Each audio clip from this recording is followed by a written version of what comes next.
Hey guys, welcome back to World of Tanks. My name is Bruce and today I want to present my third tier 11 tank, the Hirschkäfer. Is this tank a worth upgrade over the Grille or nothing to worry about at all? Let's find out in this video.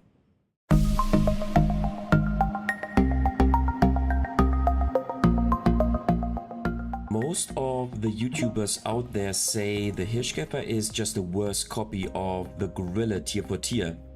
Not worth the grind at all. Well, is this the case or do they miss something? As you know, I want to dig a bit deeper into the statistics and into the gameplay of this new German tier 11 tank destroyer. So what is there to say about the Hirschkäfer? Just keep watching, I will tell you everything you need to know about this tank. So the first thing I want to mention about this tank is the fabulous sound. So take a look at the sound.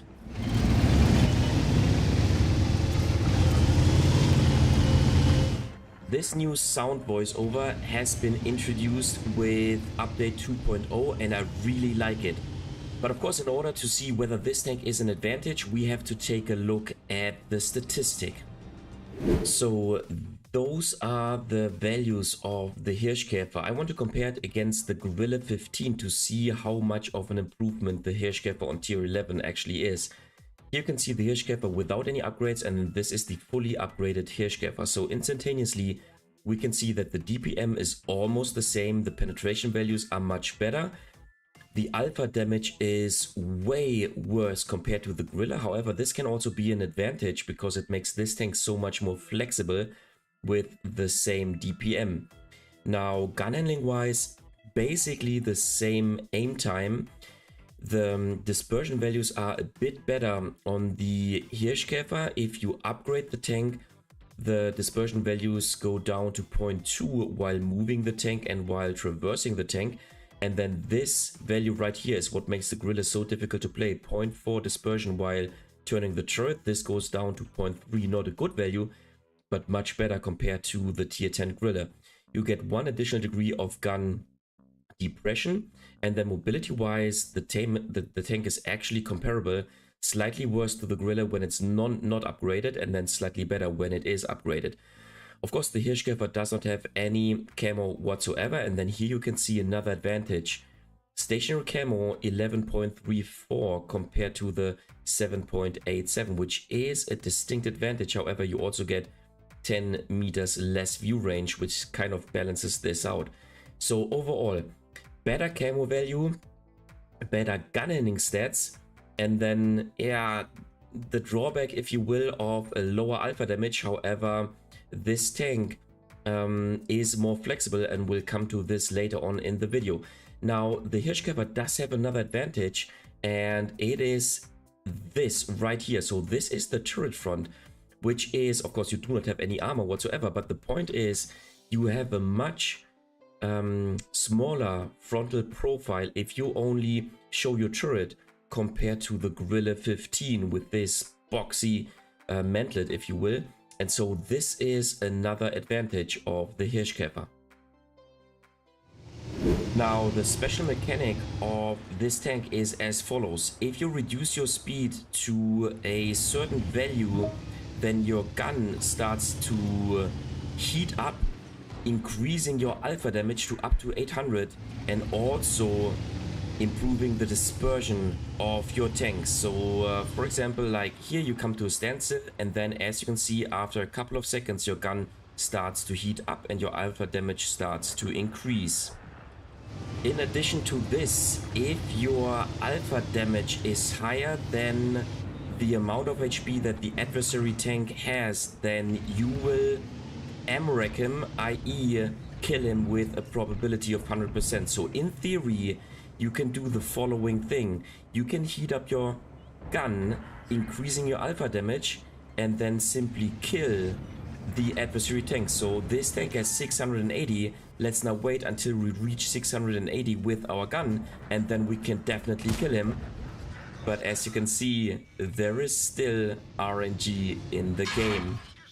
But if we take a look at the same situation once again, we can actually see that RNG in this case was not the problem, but the fact that we did not wait until we hit 680, but we took a shot prior to that, thus not having the exact feature, so not applying the feature of ammo racking this tank, because if this tank has 680 hit points remaining and we take a shot at 670, then the feature or the mechanic is out of the window, and thus RNG is still in play. So this is why this did not work out this time. So this is what I meant. We have preheated our gun. Alpha damage is 750, and thus with the remaining 554 HP of the FV405, this means that we take out this tank guaranteed 100% of kill. So overall, having a gun with reduced alpha but same high DPM is actually a good thing. So as you can see, we take a shot onto the FV215. Unfortunately, we do not hit, and now we only have to wait 10 seconds until we can take the follow-on shot, and we do not have to wait the long time that it takes to reload a 750 alpha tank like on the Grille, and so we can successfully take this follow-on shot and kill the next tank. This would not have been possible if we had to reload for, let's say, 17 seconds, because our gun has 750 alpha damage. And so you are more flexible than compared to the Grille, because you can basically elect when you want to have a high alpha damage and when you want to have DPM. So what is my conclusion about the Hirschkäfer? Well, I think it is a slight improvement over the Grille 15, and it kind of fits into the idea that Wargaming had with the tier 11 tanks, making those tanks only slightly better compared to their tier 10 counterparts, but making them fun to play with the special mechanics. So this is exactly what the Hirschkäfer is. And when it comes to updates, then there is one update which is super important, and that is this one right here, because it modifies the speed under which the special mechanic is activated by 10 kilometers per hour. So this is a huge improvement. And then of course you want to also upgrade the damage and then upgrade the time that it takes until the gun heats up, i.e. until the alpha damage increases. So yeah, overall I have to say in some situations I preferred this flexibility that the Hirschkäfer offers over the Grille, but then there were situations in which I wish to sit in a Grille, because I could, with the Grille I can rush towards the opponents and I have 750 alpha damage available basically all the time. So enough theory and enough talking about the Hirschkäfer. Let's jump into the gameplay and let's see how this tank performs. And little spoiler right here, this will be a loss, but this game is a good example for showing you how quickly you can build up damage with the Hirschkäfer, and that is no change to the Grille 15, because not only do you have the same DPM, but you can also elect to have the same alpha damage like on the Grille 15, even a bit higher if you upgrade your tank. And so yeah, this tank is a damage dealer like the Grille. So first shot, we are not spotted, which is nice, and 718 damage already made. So gun is reloaded. Let's once again heat up the gun in order to increase the alpha damage.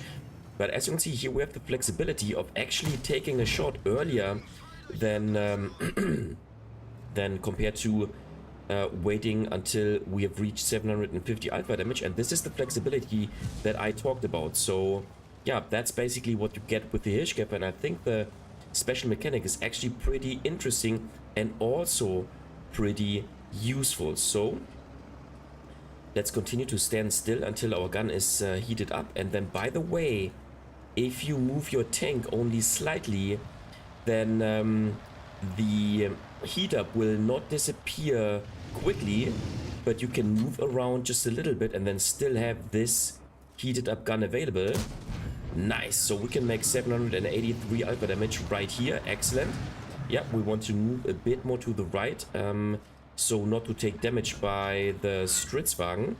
And all of a sudden, within only 2 minutes in the game, we already made 2k damage, which is pretty nice for this tank.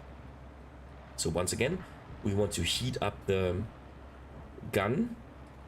And as you saw, this increased alpha damage is of course basically gone if you have taken a shot, otherwise it would not make any sense, right? So of course after you've taken a shot, then the high alpha damage is gone. By the way, also if you use intuition to quickly change your shell, this is what also kills this increased alpha damage. There you go. Can we take a shot onto the enemy Hirschkäfer? Game is on the losing side. This was as I spoiled at the beginning, and now nice 831 damage onto the KR1. That's what I want to see. We're spotted, but we can fall back. Maybe another shot. Of course, having a rotatable turret makes this tank much more flexible compared to other TDs. With the stationary gun. So yeah, 3 minutes into the game, 3.5k damage, and I think this is the strength of this tank.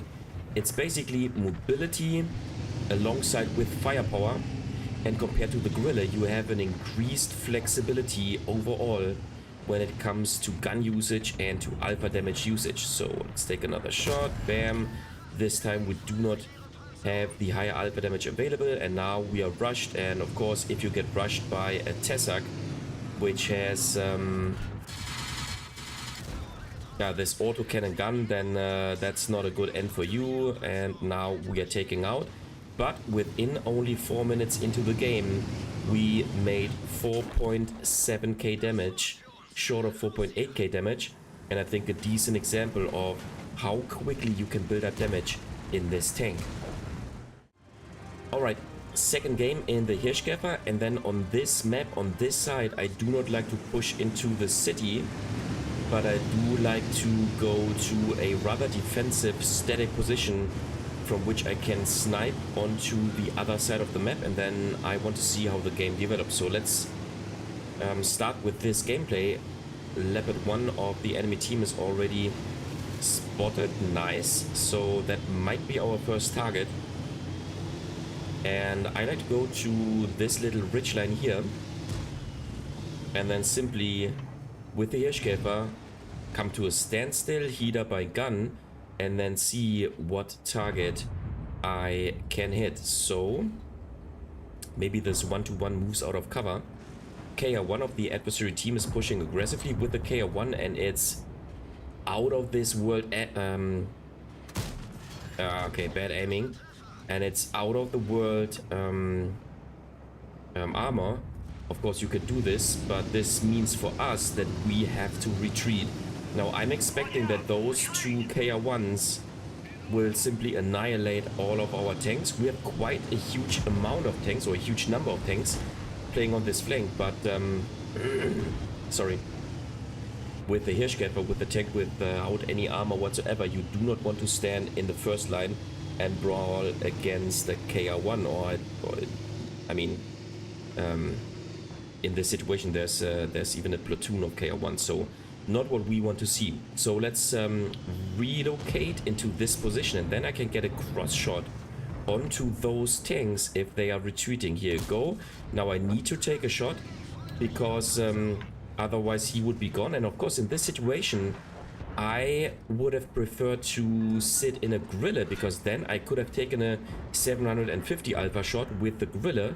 In this tank you only have 550 alpha available after you have relocated and moved with your tank. So a disadvantage in this situation right here. As you can see, as we keep moving, or as we start moving, this pre-charged gun is deactivated, and also the increased alpha damage starts to disappear. So good things and bad things about this tank. Overall, the mobility, or the combination of mobility and firepower, works just fine, just like in the Grille with this tank. So here you go, let's take a shot. You can take him out, excellent. And in this situation, when my team is advancing over the right flank, I want to position myself in the middle so that I can take those tanks under fire.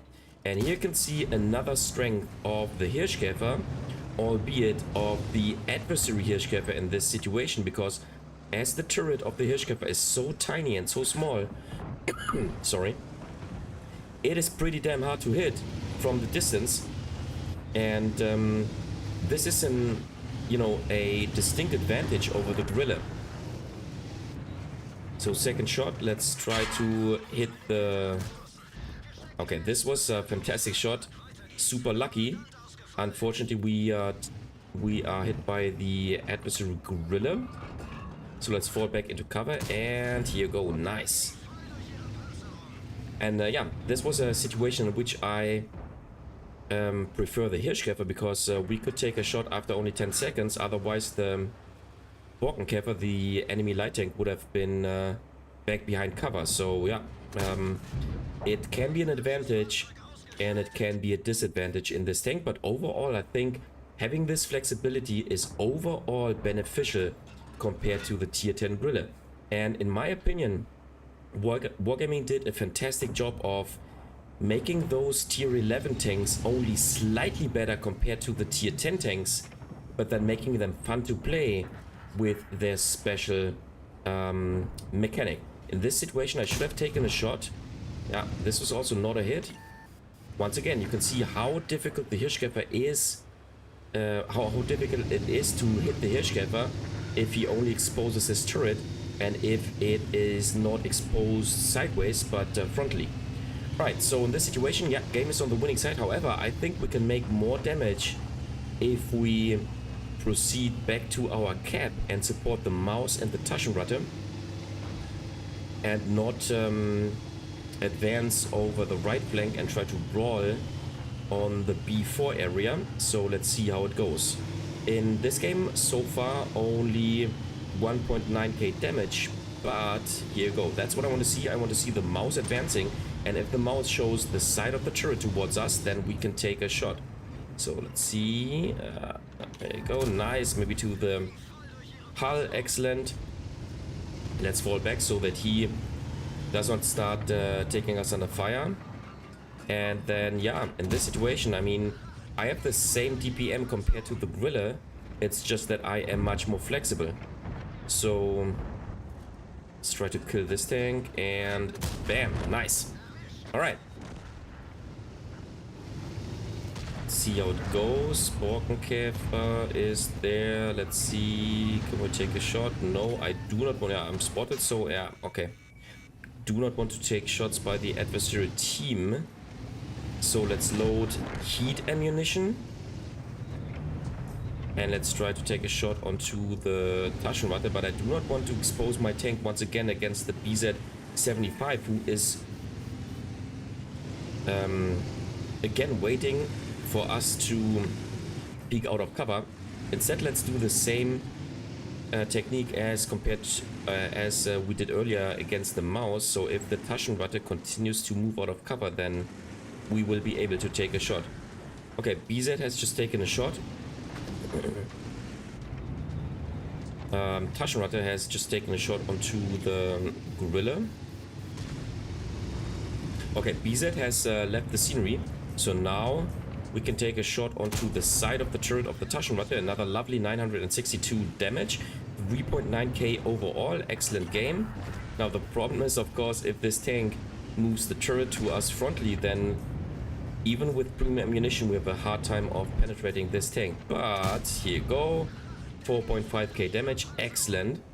And once again, in this situation, or basically most of the time, having the Hirschkäfer actually is beneficial compared to the Grille. Okay, third and last game with the Hirschkäfer. Of course, with this tank, as with the Grille, I want to start off the game in a relatively defensive position. So let's simply go to the standard defensive position, and as you can see, we have a little replay bug here, so the sound is not working. I hope this is not a problem for you. Let's start off the game. Of course, we cannot manage to take a shot onto the 3 light tanks which are moving into the middle.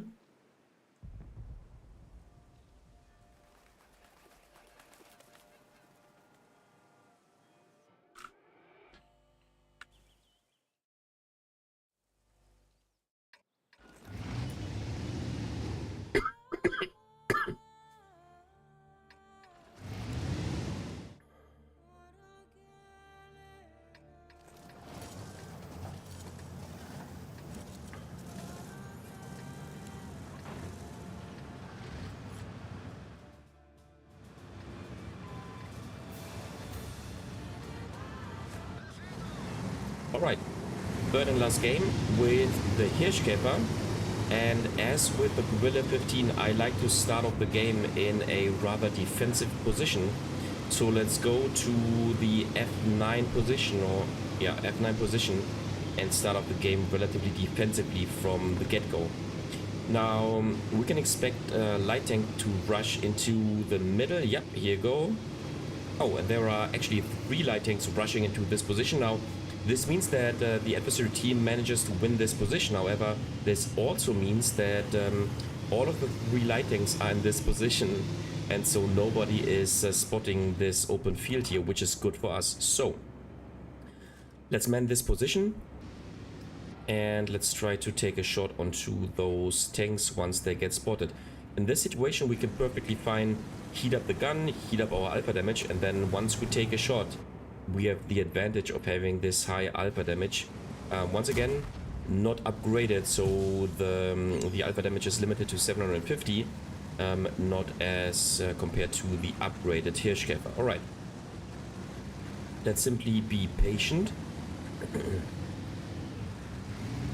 Here go, nice, and first victim, nice, we even track him, so 738 damage, little low roll, but we get a sweet additional 798 assisting damage simply because we tracked him.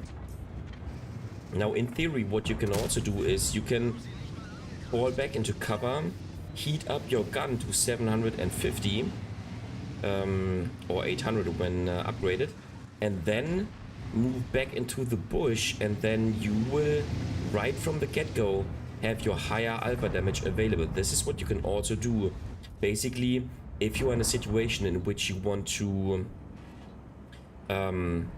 out-trade an adversary tank, and in a situation in which the adversary tank would be smart and blind firing your bush. So keep that in mind. Alright, game is on the winning side. The adversary team has refused to work on the heavy lane. Now this knockdown tree is actually not beneficial for us because now we cannot see what is going on. Let's see, where's the tank here? Okay, yeah, that's what I was talking about. Sorry, let's move into another position. Here go. Can we take no? Yeah, the games are the tanks are taken out too quickly for me, as it appears. I think I need to change my location, and sorry dude, but I need to move into this bush because I cannot allow the bush to be transparent. Let me take a shot, please. Oh, sorry dude. Okay, I mean, I moved out in front of him, so not very good, not very cooperative from my side, but now I need to fall back. Sorry dude, but I cannot allow the adversary tanks to take a shot onto me while I am spotted, so let's move a little bit more to the left hand side to also give this Stritzwagen some space to work. Fortunately, he has moved to a bit more, to a slightly other position, so thanks a lot, dude.